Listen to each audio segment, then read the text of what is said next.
Hello dear students, I hope आप सभी लोग बहुत अच्छे हो। उत्कर्ष प्लेटफॉर्म पर आप सभी का बहुत बहुत स्वागत है। आज हमारे जो नेट एस्पिरेंट्स हैं उनका एक बहुत बड़ा कंसर्न है कि यूजीसी नेट की जो आपकी आंसर की प्रोविजनल आंसर की आनी थी वो डिले हो गई है, जिसके चलते आपका ऑब्वियसली जो फाइनल रिज़ल्ट आता है वो भी डिले हो चुका है।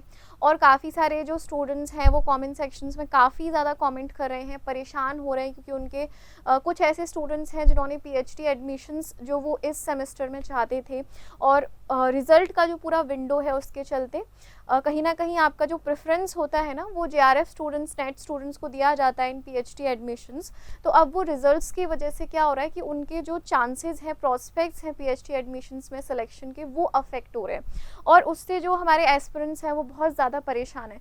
तो हमने जैसे रिज़ल्ट के स्टेटस की बात की थी, पहले भी हम कर चुके हैं। तो हमने देखा था कि 30 जून को आपका लास्ट एग्जामिनेशन कंडक्ट करवाया गया था, तो उसके विदिन 7 to 10 डेज़ आपकी आंसर की आ जाती है। तो मैक्सिमम विंडो यहाँ पर था 7 to 10 जुलाई को आ जाना चाहिए।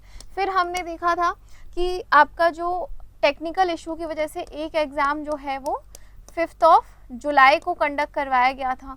तो आपके उस केस में भी अगर हम 7 to 10 डेज़ की विंडो की बात करें 5 जुलाई को कंसिडर करते हुए भी, तो भी आपका जो है 15 to 17 जुलाई तक आपका रिज़ल्ट आ जाना चाहिए था। Result I mean provisional answer की एटलीस्ट आ जाती, जिससे आप अपने क्वेश्चंस रेस कर लेते। अगर कोई प्रॉब्लम्स होती तो आप उसको एड्रेस कर सकते थे, फाइनल आंसर की में चैलेंज कर सकते थे।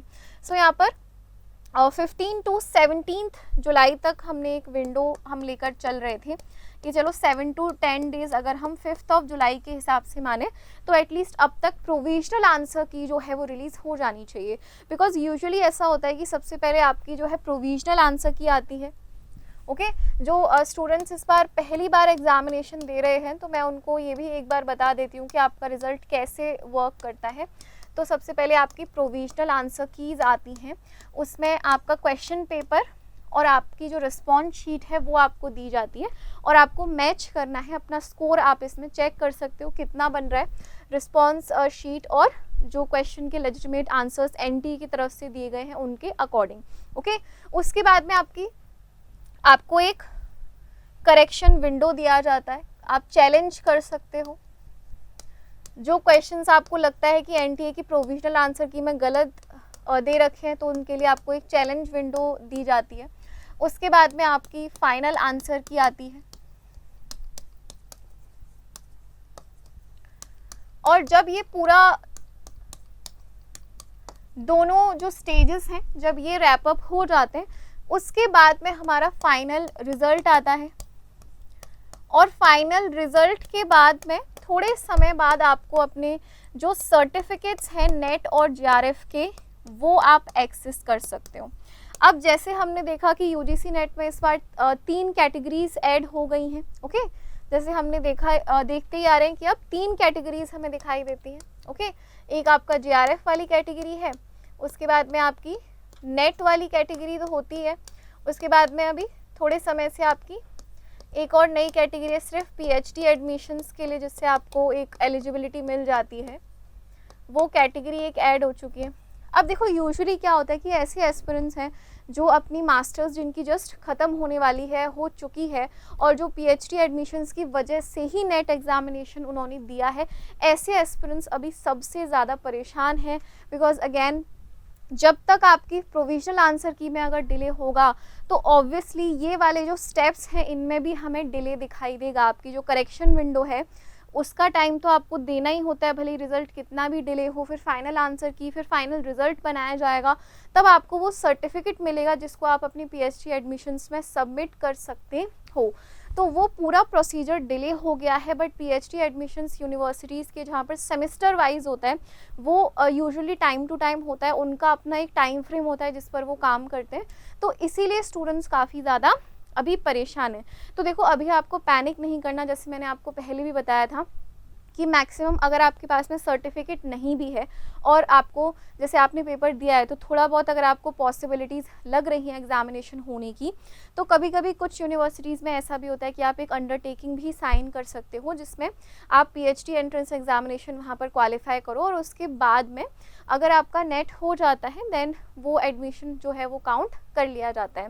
पर कहीं कहीं पर आपका जो सिस्टम है वो वेरी करता है, जहाँ पर आपको फॉर्म फिल करने के लिए ही नेट सर्टिफिकेट आपके पास में होना चाहिए। जैसे जो कुछ जैसे टेक्निकल इंस्टीट्यूट्स की अगर हम बात करें, ओके, तो वहाँ पर आपके पास में जो नेट सर्टिफिकेट है वो एटलीस्ट आपका जब इंटरव्यू राउंड होता है, स्क्रीनिंग प्रोसेस होता है, तो उसमें आपके पास में एटलीस्ट आपका रिजल्ट का जो शीट है वो होना चाहिए, नेट सर्टिफिकेट होना चाहिए। अगर नहीं होता है आपको कुछ समय का टाइम दिया जाता है वहाँ पर, ओके। तो एक ये सॉल्यूशन हम देख सकते हैं इस प्रॉब्लम का। दूसरा जो कंसर्न है हम एस्पिरेंट्स के लिए, हम स्टूडेंट्स के लिए, कि मैं देख रही हूँ कि काफ़ी सारे जो स्टूडेंट्स हैं वो बस पैसिवली पैनिक कर रहे हैं, बट कहीं ना कहीं ऐसे काफ़ी सारे अवेयर स्टूडेंट्स हैं जो एनटीए को मेल्स कर रहे हैं और रिस्पेक्टफुली आप अपनी बात अथॉरिटीज़ से रख सकते हो। यहाँ पर कोई एलिगेशंस लगाने की आपको कोई नीड नहीं है, पर आप रिस्पेक्टफुली अपना जो एक राइट है कि आपने एग्जामिनेशन में आप अपीयर हुए हो, आपने इतनी मेहनत से तैयारी की है, तो आप उनको मेल करके जो एनटीए के ऑफिशियल मेल साइट है या आप हेल्पलाइन नंबर्स पर कॉल करके अगर पूछोगे तो एटलीस्ट आपको एक होप दिखाई देगी, एक उम्मीद दिखाई देगी कि रिज़ल्ट में थोड़ा सा जो है उसको फास्ट ट्रैक किया जाए। क्योंकि अगर सारे स्टूडेंट्स यहाँ पर अगर मिलकर अपने जो पॉइंट्स हैं वो रखेंगे तो आई थिंक आपका प्रोविजनल आंसर की जो है वो जल्दी आ जाएगा। काफ़ी सारे स्टूडेंट्स ऐसा कर भी रहे हैं। रिस्पेक्टफुली जो है अथॉरिटी से आप आंसर डिमांड कर सकते हो, उसमें कोई बुराई नहीं है, और अपने रिजल्ट्स का आप वेट करते रहिए। बट अगेन जो हमारा विंडो है 7 to 10 डेज़ का वो तो ओवर हो चुका है, अगर हम 5 जुलाई वाले एग्जामिनेशन को कंसिडर करके चलें तो भी, तो इसीलिए थोड़ा सा पैनिक यहाँ पर रीज़नेबल भी है। बट स्टिल मैं आपको यही बोलूँगी कि अपनी रिसर्च प्रपोजल एपी के जो वैकेंसीज़ हैं उस पर फोकस बनाए रखिए।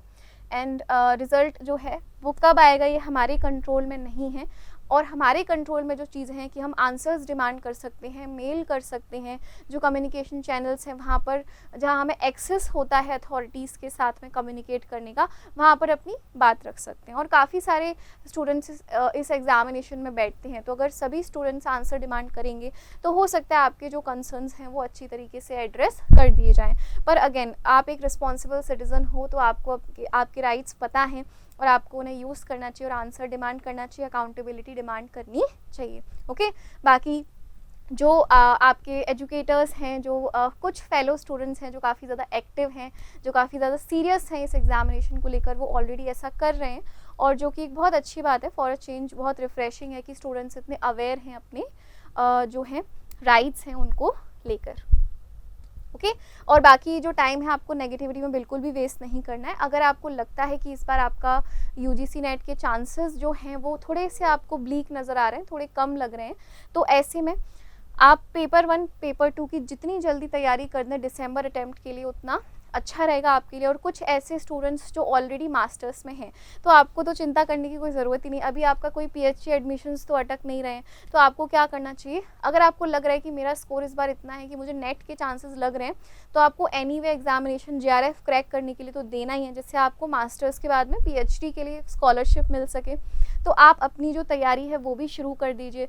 0 to JRF की जो हमारी तैयारी है, पूरा जो गाइडेंस है, राइट कंटेंट है, मेंटरशिप है, इन सभी चीज़ों को एड्रेस करते हुए इस बार हम 2 तरीके के बैचेस लेकर आए हैं at Utkarsh platform, 6 month batch and 12 months batch.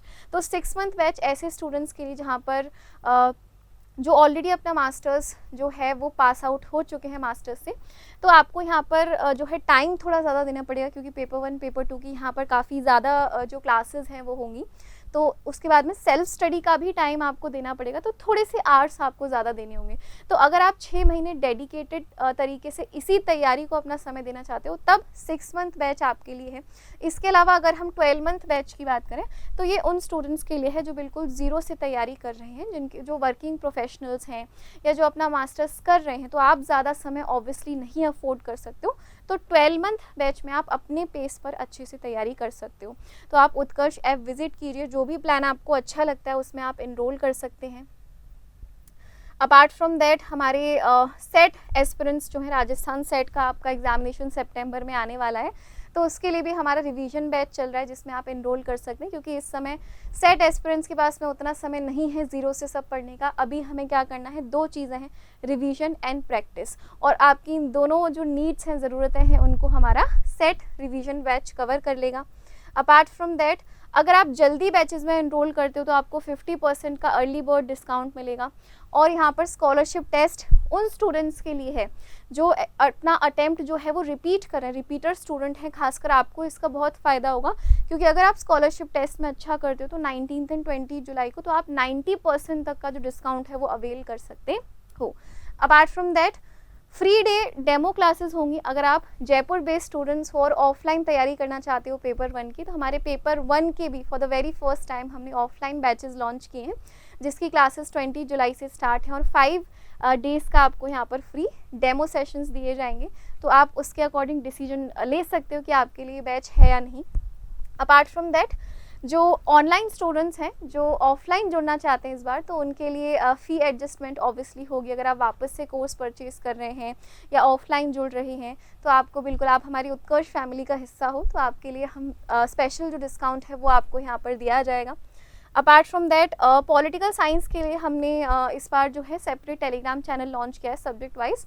तो पॉलिटिकल साइंस एस्पिरेंट्स जो हैं, आप टेलीग्राम चैनल से जुड़ सकते हैं फॉर अपडेट्स, फॉर जो अपकमिंग क्लासेस हैं उनका अगर डिटेल आपको चाहिए तो आप टेलीग्राम चैनल से ज़रूर कनेक्ट कीजिए। अब काफ़ी सारे देखो जो स्टूडेंट्स हैं वो तो ये भी बोल रहे हैं कि मैम कल जो है रिज़ल्ट आने के चांसेस हैं। तो मैंने आपको पहले ही कहा था कि जो विंडो है हमारे पास में जहाँ पर रिज़ल्ट आना चाहिए था, that was 15 to 17 July. Okay, अब तक आपका जो रिज़ल्ट है वो आ जाना चाहिए था, बट देन अगेन 1 या 2 दिन और डिले हो जाता है, तो वो भी हम अगेन कंसिडर करके चल सकते हैं कि चलिए ठीक है, फाइनली आ तो जाए प्रोविजनल आंसर की।